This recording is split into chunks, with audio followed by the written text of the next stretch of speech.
Let's dispel some myths about low carb and keto diets.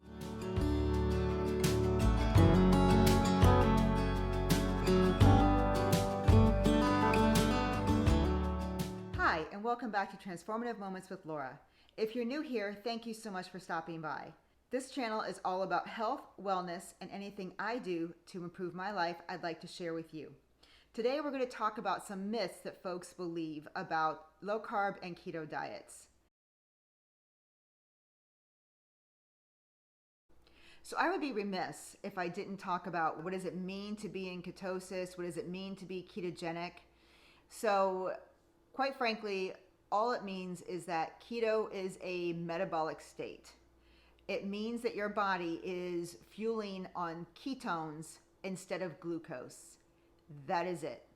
There is no other hidden agenda or anything like that. People will call certain foods keto and other foods not keto.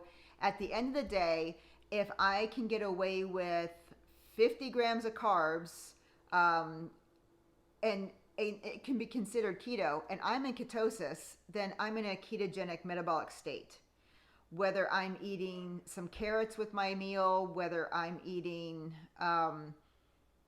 even sweet potato, if I'm lucky enough to be able to do that and stay in ketosis, it's not necessarily the food, it's the metabolic state.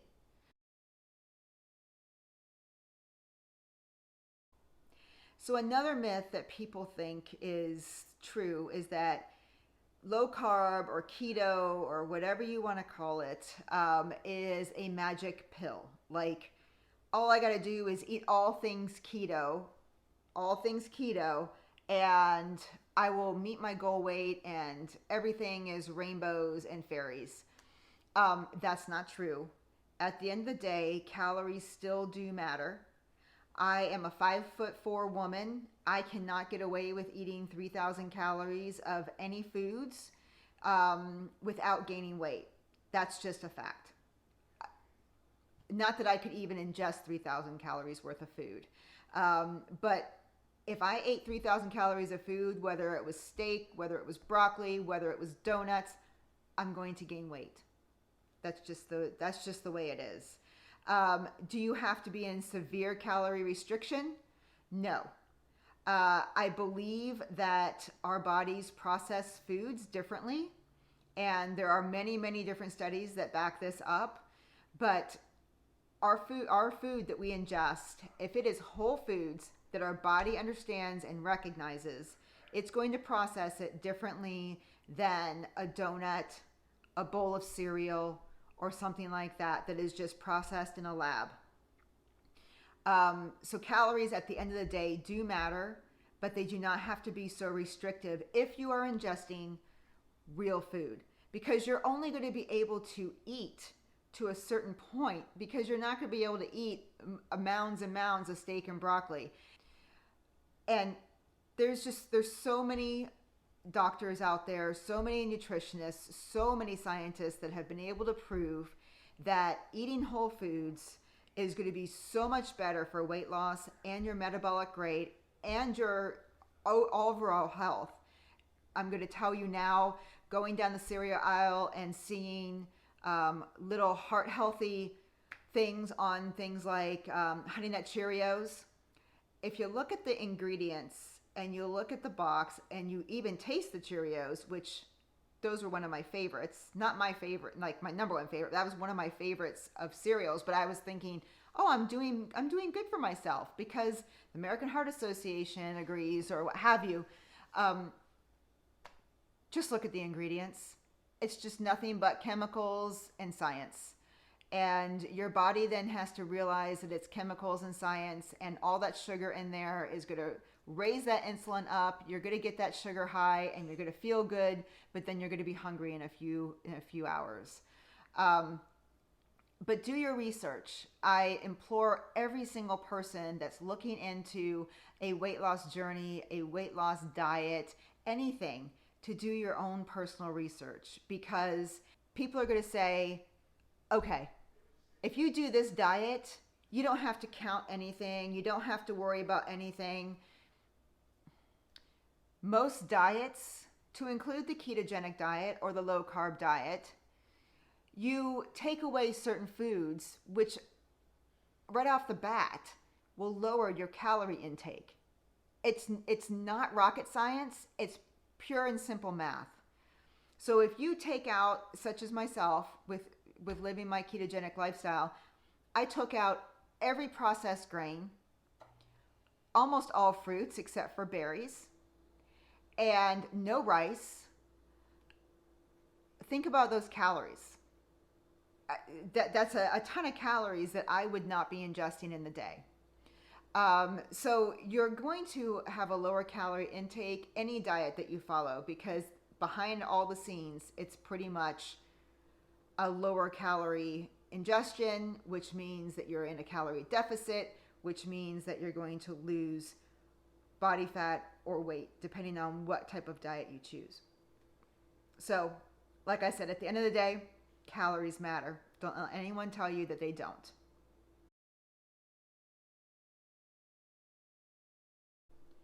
The next myth is that everybody on the keto diet or low carb diets eat nothing but bacon and sausage.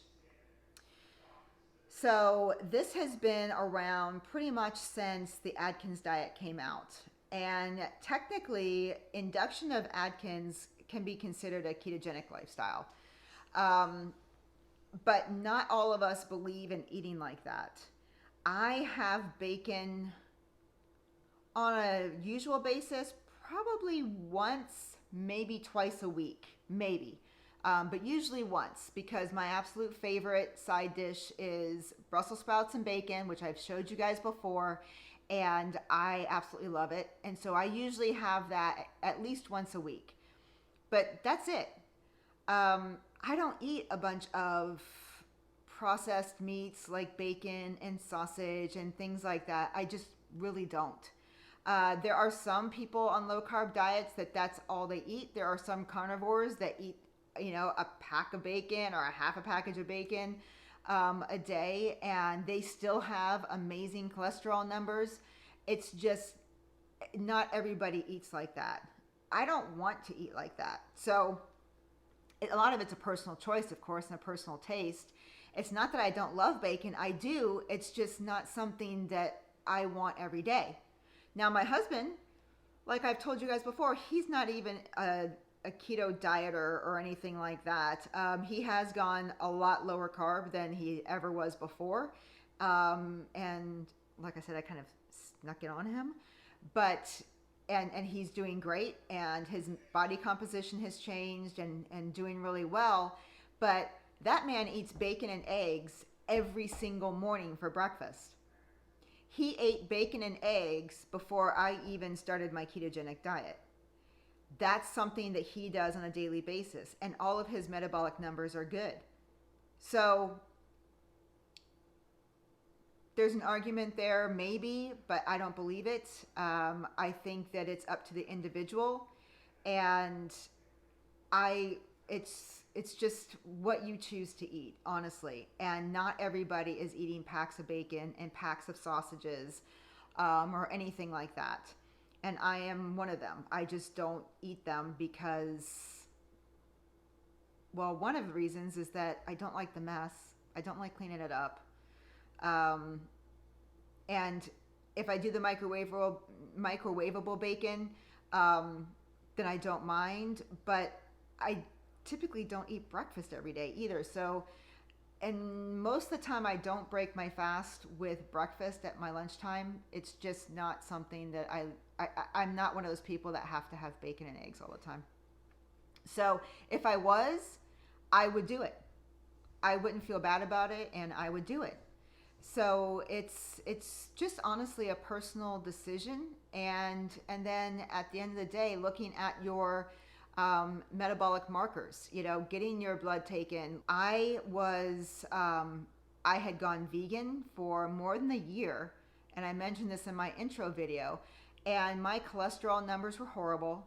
My triglycerides were right around 170, and I didn't eat hardly any processed vegan foods but I did eat the rice, I ate the bread, I ate all things that I knew I could get vegan, um, and my metabolic markers were horrific. Now my total cholesterol is well below. Um, right, I think the last time I had it done was like 129 was my total. My triglycerides are 55, and I was ketogenic over a year the last time I had my blood markers done. So don't necessarily buy into everything that you read and hear on the internet and on YouTube. Do your own research, try it out on yourself, get tested so that you can actually see what really is and isn't good for you. But not all keto and low carb people eat packs of bacon, sausages, or anything of the like. So it's once again doing your research from reliable sources, understand how your body works, do some experiments on your body, and figure out what works best for you. And that's what I've done, and that's what thousands of people do every single day that are being successful on whatever way of eating they're doing.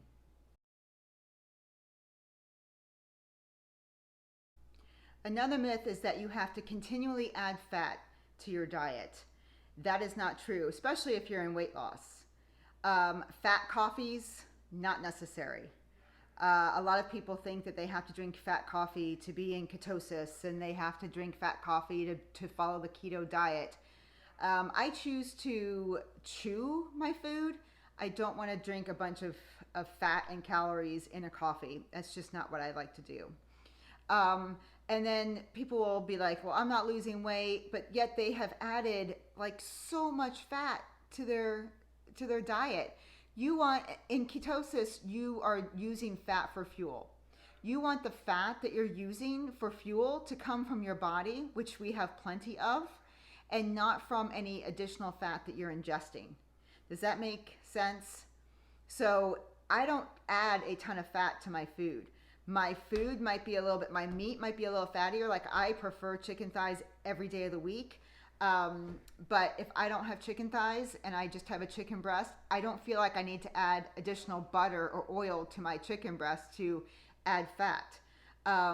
With my vegetables, if I have broccoli or something like that on the side, I will add some butter. I'm not saying I don't. I will add some butter, but I don't feel like I have to hit this magical fat number on my macros or add fat to everything I do, drink, and eat in order to be in ketosis, because that's just not correct. You want your body to be in ketosis and use your body fat. So folks that are drinking the fat coffees and either seeing slow weight loss or no weight loss is because they're adding fat to everything that they do, and they're not allowing their body to use their fat that's on board. So do you need to add a bunch of fat? No. Once again, that's another misnomer about keto and low carb dieting.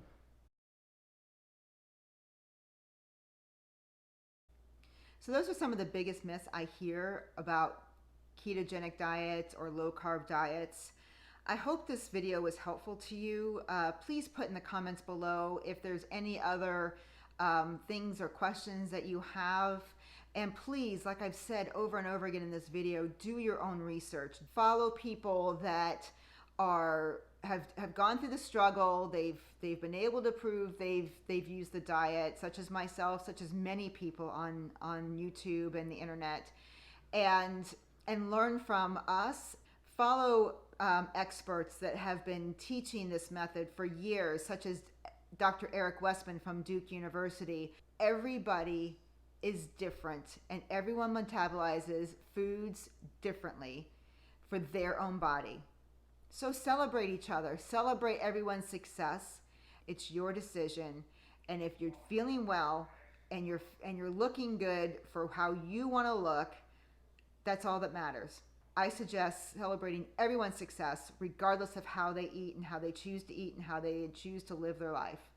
That's just the way I choose to do. That's why I'm a health coach. I'm not a keto coach. I am a health coach because I want to help all people, whether it's the person that comes to me and they turn out that they do best on a whole foods plant-based diet. All the power to them. I tried it. I couldn't do it. My markers went worse than they were when I was just eating the standard American diet. So I think we all just need to realize that we're all individual, and there's nothing as a one size fits all situation, and there are no magic pills out there. Everyone needs to actually put the work in. That includes research, that includes experimenting on themselves to figure out what's going to work best for them. If you found this video helpful, please give it a thumbs up. Hit that thumb button. It really helps my videos, as well as if you haven't already, subscribe and hit the notification bell, because I enjoy being able to share with you all things that I do to improve my life. Until next time, have a great week.